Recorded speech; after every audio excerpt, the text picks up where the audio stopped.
Lo mostramos, alcanzamos a exhibirlo el momento en que el ministro Enrique París era interpelado y de pronto aparece un papelito y un post-it de la doctora Daza, el torpedo de la doctora Daza. Dicen que mucha gente se acordó de quién les sopló en el colegio, en la universidad, esa compañera que apoyaba, que te salvaba. A todo el mundo le gustaba tener una doctora Paula Daza ahí al ladito para que te salvara. Pero, le pegó la media salvada, viejo, impresionante. La clave es el del centro, ¿ah? La clave es el jugador del medio. El jugador del centro, claro, porque por mucha disposición de la subsecretaria Daza se necesita algún facilitador. Sin duda, sin duda. El dealer del torpedo. Así es. Ahora, nosotros estuvimos recogiendo impresiones respecto a esta situación y mire lo que nos dijeron los protagonistas. Mire. ¿Qué le pasó al ministro París? ¿Por qué le pasó ese torpedo? No, es que preguntas ¿Quería un café? Ajá. Quería un café. No, información de salud pública. Información nomás. Ya, muchas gracias. Sí. Chao, ministro. Sí. Quería un café, dice el ministro. No, si hacía mucho frío, no. Y la doctora Daza, información de salud pública, preguntas medias confusas, argumentaba. Lo salvó. En alguna pregunta lo salvó como buen torpeo. Ahora, ¿hay algo en el movimiento que no entiendo? Como la tirada al suelo. Tampoco, no, mira, hay como un pase al suelo de parte del... A ver, el torpeo cae. Muy buena presentación. ¿O es un acto de simulación? Oye, Paula Molina al VAR. Muy bien. Que tenga experiencia en mi casa estos temas. El torpeo cae al piso en un momento y ese jugador ahí, esa persona clave, que es un funcionario del Congreso, me imagino, o alguna autoridad, algún diputado, a mí se me puede estar pasando. Cae, él lo recoge y se lo alcanza a pasar al ministro. El ojo clínico de Hola Chile no perdonó. Y nosotros luego le preguntamos con Pablo Yutenich, que estaba justamente en el Congreso, se reían un poco de la situación. Cristian Leporati, buenas tardes al programa de hoy. Bienvenido. ¿Cómo estás? No escucho. 2, 3. Un clásico de las conexiones, sabemos, a distancia. Súper acostumbrado a nosotros a esto. No vamos a dar por hecho que está muteado Cristian Leporati, claro, pero es una posibilidad. Tienes que activar tu micrófono, Cristian. 2, 2, 3. Lo vamos a activar, lo vamos a conectar apropiadamente. Se veía perfecto, Cristian, pero no se escuchaba nada. Le vamos a mandar un torpeo. Tu audio. Alcaldesa. Perdón, no, a la alcaldesa. Alcaldesa, este gesto del torpeo, más allá de la anécdota que todo el mundo se reía un poco, habla de que la posición de la doctora Paula Daza es clave en el Ministerio de Salud. O sea, es que es como... Esta pregunta la responderá la doctora Daza. Como no podía responderla, le mandó la pregunta por escrito, la respuesta por escrito. Toda la razón. Coincide, Paula, la figura de Paula Daza responde. Clave, yo quería, así como estamos esperando el viernes la definición de Yasna Proboste, también estamos esperando las definiciones respecto a las fronteras. Hay que recordar que la interpelación al ministro París llegó en el momento en que los contagios están más bajos, desde noviembre, diciembre, que no estaban tan bajos como hoy. Por lo tanto, de alguna manera le restó como momentum a la interpelación. Pero lo que tenemos que saber en las próximas horas es qué va a pasar con las fronteras. Y aquí hay dos posiciones bien claras. Una es que el cierre se debería extender por un mes más, por lo menos, hasta que sepamos dónde está la variante Delta y cómo está funcionando y cómo efectivamente la Sinovac es capaz de evitar el contagio por Delta y el empoderamiento por Delta también. Exacto. Entonces, ¿y cuándo viene la tercera dosis? Exactamente. Entonces hay quienes dicen, ojo, no abramos todavía. Y hay quienes dicen, hay que abrir, es necesario, este es el momento, porque los contagios efectivamente van a la baja. Ahora, ya nos ha pasado que hemos dicho, este es el momento, relajémonos, y luego lo que viene es una contragolpe para seguir en el fútbol. Claro. Muy duro, muy difícil, con muchos contagios, hospitalidad, el efecto rebote. Entonces también es una definición que vamos a esperar. Vamos a preguntarle a Cristian Leporati, que entiendo que activó el micrófono. ¿Lo lograste, Cristian? Un abrazo, buenas tardes. Hola, ¿qué tal? ¿Cómo están? Bien, impecable, amigo mío. Muy buenas tardes, bienvenido al programa de hoy. Cristian, mucha gente o algunas personas plantean la generosidad del ministro París cada vez que él dice, en un punto dice, esta pregunta la responderá la doctora Paula Daza, y la doctora responde y dice, qué generoso que le cede protagonismo. El torpedo creo que desnudó que no se trata de generosidad, sino que se trata de que la doctora es fundamental en el engranaje del Ministerio de Salud. Es la que maneja el detalle, es la matea del curso. ¿Coincides con eso? ¿Ella es la mujer fuerte del Ministerio de Salud? A ver, El subsecretario, por definición, o subsecretaria, básicamente es la que tiene el cargo técnico, y el ministro tiene la función más política, ¿ya? Entonces, en esa línea de pensamiento, claramente la subsecretaria Daza cumple con el ritual de ser un poquito más técnica que el ministro, que tiene una función más política, pero eso hay que sumarle, yo diría, otra cosa más que también es interesante. En general, el mundo de la política y de los políticos no son muy sencillos, tienen ciertas fijaciones por el micrófono, por estar hablando, por la cámara, y en ese contexto que es propio de la política y de los políticos, la doctora Daza, siendo técnica, se supone, tiene un perfil muy de bajo perfil, es una persona bastante simple, sencilla, y contrasta fuertemente con la clásica mirada, la actitud, la postura que tienen los políticos más tradicionales, que es siempre estar en la cámara, siempre estar en contacto en un matinal, siempre estar en los medios, porque entienden que estando en los medios existen y tienen un mejor potencial político después en las elecciones.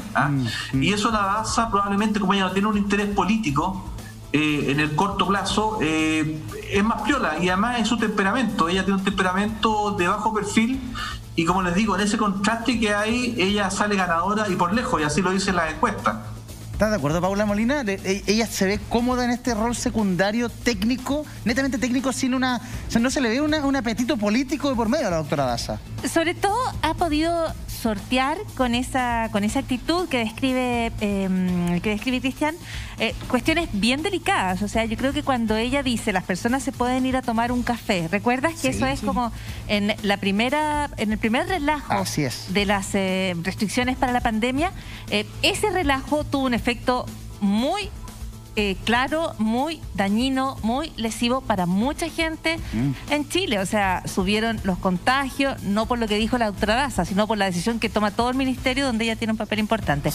Y eso tuvo mucho costo para muchas familias. Recordemos que cuando decimos aumentaron los casos de muerte, aumentaron las hospitalizaciones, estamos hablando de familias que viven el calvario de estar debatiéndose entre la vida y la muerte sin poder respirar. O sea, así de grave es. Y ella, con esta actitud, logra de alguna manera pasar por encima de estas distintas decisiones que ha tomado el ministerio, que no todas han sido, yo creo, las más afortunadas en el manejo de la pandemia, asumiendo que ninguno de nosotros sabía cómo manejar una pandemia y todos hemos estado aprendiendo el camino. Pero no sé si Cristian coincide con eso, que de alguna manera ella logra como despegarse incluso de políticas que han sido equivocadas o bien costosas para mucha gente. Yo te diría, bien interesante, Paula, y tú vas a estar conmigo de acuerdo probablemente. Una de las cosas que se aprendieron de las primarias del domingo pasado es que justamente sobre el hipérbole, sobre la exageración de la política, lo que gana es la sencillez, el ser como uno es, la espontaneidad, y no aparentar tampoco lo que uno no es. Y yo te diría que en ese barroco o rococó que es la política tradicional, personas como la doctora Daza son más cercanas a uno, son gente como uno en el fondo, y eso le da una credibilidad al discurso y una humanidad al discurso, a la retórica de la política, distinto, y la hace creíble. Y finalmente creo que la virtud que tiene la doctora Daza es esa, es ser simplemente una persona normal, cercana, y por lo mismo, por defecto, creíble. No hay que olvidarse que el Ministerio de Salud viene de una historia del año pasado muy política, un ministerio que se cargó de política, con un ministro que ya sabemos quién fue, y cuando entra el doctor París con su equipo y hereda un poco a la doctora Daza, de alguna forma le da un toque al ministerio sin dejar de ser político, porque la salud en estos momentos en pandemia sigue siendo profundamente político por sus consecuencias, pero le da un toque mucho más, digamos, más de salud. No sé si científico, sería una exageración, pero le da un toque a la comunicación de normalidad en el género que corresponde a un Ministerio de Salud. Y en eso yo creo que la doctora Daza se encaja perfectamente bien, encaja mucho mejor que con el ministro anterior. Claramente, porque París tampoco es un ministro muy político, digamos. Se ha ido convirtiendo un poquito más político en el camino, pero no es tampoco un ministro político, y tampoco quizás corresponde que lo sea, porque estamos hablando de una pandemia y no estamos hablando de votos tampoco, estamos hablando de muertes y cosas bastante terribles. Y en esa mecánica yo creo que la Daza funciona muy bien, hace muy buena dupla con París. Sí, yo estaba pensando en ella y de pronto me recuerda o me siento un aire parecido a lo que generó en su momento Carmen Gloria Valladares. esta funcionaria que estuvo en la instauración de la Convención Constitucional y que era una figura que tú podías decir un poquito apolítica, que va, que hace la pega y que termina siendo reconocida por la gente como que bien que hizo la pega sin ningún ánimo de lucir, luce. De pronto la doctora Daza ha generado quizás eso. Se lo pregunto a Francisco Vidal, que sigue en la transmisión. Hay gente que le ha hecho Instagram a la doctora Daza, hay gente que instauró el hashtag vacaciones para Paula Daza, como que no ha descansado nada en todo este tiempo. ¿Cómo lo ves tú, Francisco, la figura de la doctora Daza? A ver, es una muy buena funcionaria, una buena subsecretaria, pero hay que no olvidar que es militante de Renovación Nacional, y en tanto militante de Renovación Nacional y médico, es parte de un gabinete político. Final de tango, se acabó el tema. Médica, dejémoslo en médica. Es médico, sí, pero bueno, pero tiene razón Francisco, ¿no? ¿O ustedes creen que la Paula Daza estaría sentada donde está todos los días si no hubiera entrado al gobierno en la cuota de Renovación Nacional? Claro, sí, no hay que olvidarse jamás del componente político y qué bueno que lo señale Francisco. Pero no sientes que ella se abstrae un poquito de esa figura. Sus opiniones son netamente técnicas y lo que apuntaba Paula sucede, pues, ha Eduardo, logrado surfear la ola de decisiones que la lucha contra la pandemia no es ni izquierda ni derecha, porque el bicho no es ni izquierda ni derecha, ¿ya? Ahora, claro, hay diferencia, lo vimos básicamente con Mañalich, ¿no? Sí, claro. Mañalich hizo una pega muy buena dentro del hospital. Las camas UCI, los ventiladores, pero parece que se le olvidó antes del hospital. Recuerda que había poco trazabilidad. Bueno, para no volver sobre eso. Y yo creo que Enrique París también es un gran político, lo que pasa es que no milita nomás. Pero acuérdate que Enrique París, cuando la derecha estaba decidiendo quién cresta era su candidato, dijo que él votaría por Evelyn Matei. Sí. ¿Se acuerdan o no? Sí, absolutamente. Sí, claro, se manifestó. Ya, pues.